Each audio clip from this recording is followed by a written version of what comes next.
ألف لام ميم. ذلك الكتاب لا ريب فيه هدى للمتقين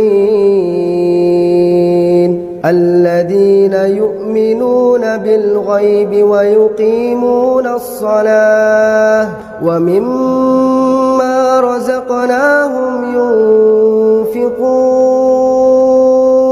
والذين يؤمنون بما أنزل إليك وما أنزل من قبلك وبالآخرة هم يوقنون أولئك على هدى من ربهم وأولئك هم المفلحون.